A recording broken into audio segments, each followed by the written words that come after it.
The comment that I definitely see most under all of my TikToks is always regarding the price and ingredients needed to make the recipe. So that got me thinking, is it possible to make a week's worth of food for under £20 that both tastes great and is also nutritiously filling? Breakfast, lunch and dinner, 5 days, 15 meals, under £20.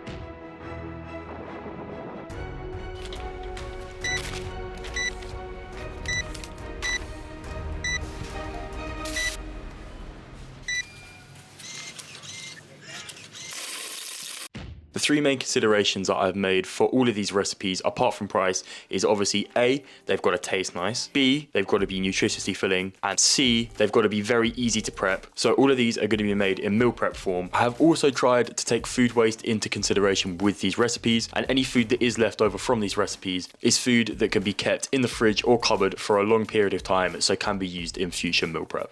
Whilst all of these recipes can be made for under £20, there will be some optional extras highlighted with red text that will just add flavour, macros, or whatever it may be to the recipe, but it's just slightly more expensive. We're going to get straight into it by getting going on breakfast, which is going to be blueberry overnight oats. This is a very simple recipe that includes 5 ingredients, maybe a 6th, we'll come onto that in a minute, and they are blueberries, unsweetened almond milk, porridge oats, chia seeds and Greek yogurt.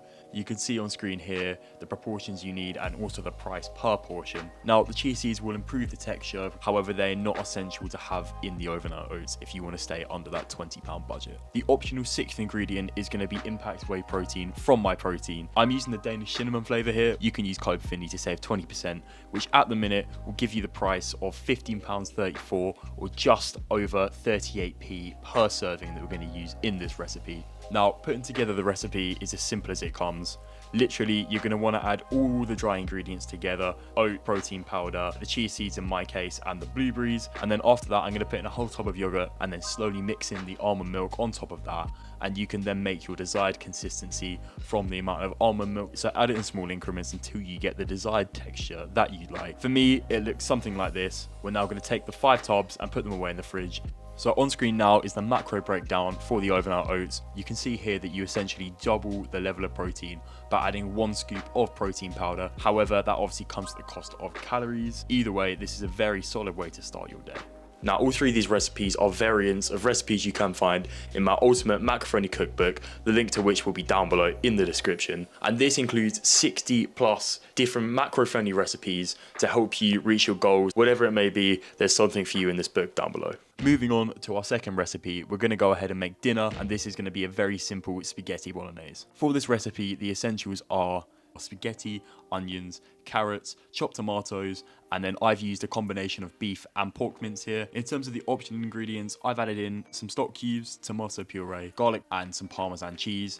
Again, these aren't essential, however they will add to the flavour and depth of the dish and make it that much more enjoyable. So to start off this recipe, you're going to finely dice up some carrots and some onions before frying them off in a saucepan. As that's frying off, you're going to add in your spaghetti to the pan and get that to cook on the boil. Once your carrots and onions have started to colour here and fry off a bit, I'm going to add in the garlic at this point. Again, this is optional, and once the garlic has cooked off a bit more, I'm going to add in my mince and then I'm going to break it up with my spatula into smaller pieces. Let that again fry off and cook off until all the meat is browned and has colour on it, at which point you're going to want to add in your tomatoes, and then optionally you can add in some tomato puree on top of that to intensify that tomato flavour before mixing it in and putting that back on the heat. Once your spaghetti has been cooked and drained, it is now ready to put together your dish. It's optional, but I'm going to finish it off with Parmesan as I think it just adds a lot more flavour to the dish, and there you go. 5 portions, as easy as that. The macro breakdown for this dish is shown on screen now. There's not too much difference between the optional ingredients and the bog standard spaghetti bolognese. These optional ingredients are more so there to add flavour as opposed to enhance the macros of the dish. Now, moving on to our third and final dish, lunch, and we're going to be making chicken, veg, and egg fried rice.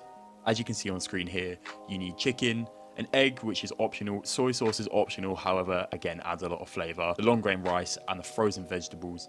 Now, frozen vegetables I think are an absolute hack when you're cooking. Not only does it bring down the cost, they also have a much longer shelf life than fresh veg. To get started, I'm going to add the rice into a rice cooker. You can do this in a saucepan also if you don't have one. I'm going to wash the rice, and once the water comes out clean, I'm going to put it on to cook. And then you can see here that you get a really nice fluffy rice texture. In terms of the chicken, we're literally going to slice up all our chicken breast and then fry it off in a pan or an air fryer as I'm doing here. I'm adding all the seasonings shown on screen here to the chicken, but I'm working working on the assumption that some of you will have some of these seasonings in the cupboard, again, to elevate the dish. Once the chicken is off cooking, we're going to put our veg into a pan and fry it off for a little bit. Once the veg has unfrozen, I'm going to add in the cooked rice on top of that before adding in the soy sauce, which again is optional, however adds a lot of flavour to the dish, and frying that off for a bit longer with the rice and the veg together before taking it back off the heat and adding in an egg. This is by no means traditional egg fried rice, however I think it's just the easiest and simplest way. Once your chicken is cooked off, it's really simple to portion up. I'm literally just going to take the rice, add the chicken on top of that, and there you go. Here is the macro breakdown for the chicken with egg fried rice and veg. As you can see here, the macros don't change all that much when you add in the soy sauce and the egg. It's not to change the macros, they more just enhance the flavour of the dish, which is why I'm using them as recommendations. After going out and buying all the necessary ingredients from both Tesco and Aldi, the grand total for all the items came to £19.84p, keeping us 16p under our £20 budget. So not only did we stay within the £20 budget for the week, but if you were to consume all 3 of these meals in a day, your macros for the day for these meals alone would come in at 161 grams of protein for only 1650 calories. So that leaves plenty of space for any snacks, drinks, anything else that you might want to eat during the day. And you also know on the protein side that you're going to be hitting somewhere between that magical 1.4 grams to 2 grams of protein per kilogram of body weight that you need to be optimizing muscle growth in the gym on a daily basis. There will also be a link down below to the shopping list required to make each of the recipes made in today's video. Thanks for watching the video and make sure to subscribe for future content. Check the links down in the description below for both my protein and the ultimate macro friendly cookbook. You can now use code Finley to save 20% on my protein on top of their amazing sales that are already there. I hope you've enjoyed and I'll see you in the next one.